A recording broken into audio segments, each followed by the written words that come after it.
नमस्कार मित्रों, आज हम जो कहानी बताने जा रहे हैं उसका शीर्षक है आखिर क्यों मारे गए अर्जुन पुत्र अभिमन्यु। जानिए वो 4 कारण। तो चलिए कहानी विस्तार से सुनते हैं।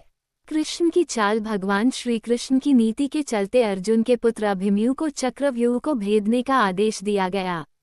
ये जानते हुए भी कि अभिमन्यु चक्रव्यूह भेदना तो जानते हैं, लेकिन उससे बाहर निकलना नहीं जानते। अभिमन्यु के चक्रव्यूह में जाने के बाद उन्हें चारों ओर से घेर लिया गया। घेर कर उनकी जयद्रथ सहित 7 योद्धाओं द्वारा निर्मम तरीके से हत्या कर दी गई, जो कि युद्ध के नियमों के विरुद्ध था। कहते हैं कि श्री कृष्ण यही चाहते थे, जब नियम एक बार एक पक्ष तोड़ देता है तो दूसरे पक्ष को भी इसे तोड़ने का मौका मिलता है।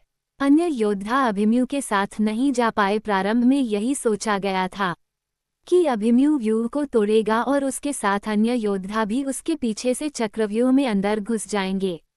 लेकिन जैसे ही अभिमन्यु घुसा और व्यूह फिर से बदला और पहली कतार पहले से ज्यादा मजबूत हो गई, तो पीछे के योद्धा भीम, सात्यकी, नकुल, सहदेव कोई भी अंदर घुस ही नहीं पाए। युद्ध में शामिल योद्धाओं में अभिमन्यु के स्तर के धनुर्धर 2-4 ही थे। यानी थोड़े ही समय में अभिमन्यु चक्रव्यूह के और अंदर घुसता तो चला गया, लेकिन नितांत अकेला। उसके पीछे कोई नहीं आया। जैसे जैसे अभिमन्यु चक्रव्यूह के सेंटर में पहुंचते गए, वैसे वैसे वहां खड़े योद्धाओं का घनत्व और योद्धाओं का कौशल उन्हें बढ़ा हुआ मिला, क्योंकि वे सभी योद्धा युद्ध नहीं कर रहे थे, बस खड़े थे। जबकि अभिमन्यु युद्ध करता हुआ सेंटर में पहुंचता है, वे जहां युद्ध और व्यूह रचना तोड़ने के कारण मानसिक और शारीरिक रूप से थके हुए थे, वहीं कौरव पक्ष के योद्धा तरोताजा थे। ऐसे में अभिमन्यु के पास चक्रव्यूह से निकलने का ज्ञान होता तो वे बच जाते, या उनके पीछे अन्य योद्धा भी उनका साथ देने के लिए आते तो भी वे बच जाते। लेकिन थकान के कारण वे अधिक जोश और होश से लड़ नहीं पाए। युद्ध नियम के विरुद्ध हत्या। अर्जुन पुत्र अभिमन्यु चक्रव्यूह भेदने के लिए उसमें घुस गया।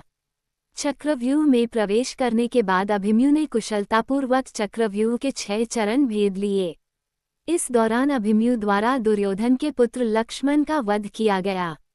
अपने पुत्र को मृत देख दुर्योधन के क्रोध की कोई सीमा न रही। तब कौरवों ने युद्ध के सारे नियम ताक में रख दिए। 6 चरण पार करने के बाद अभिमन्यु जैसे ही 7वें और आखिरी चरण पर पहुंचे, तो उसे दुर्योधन जयद्रथ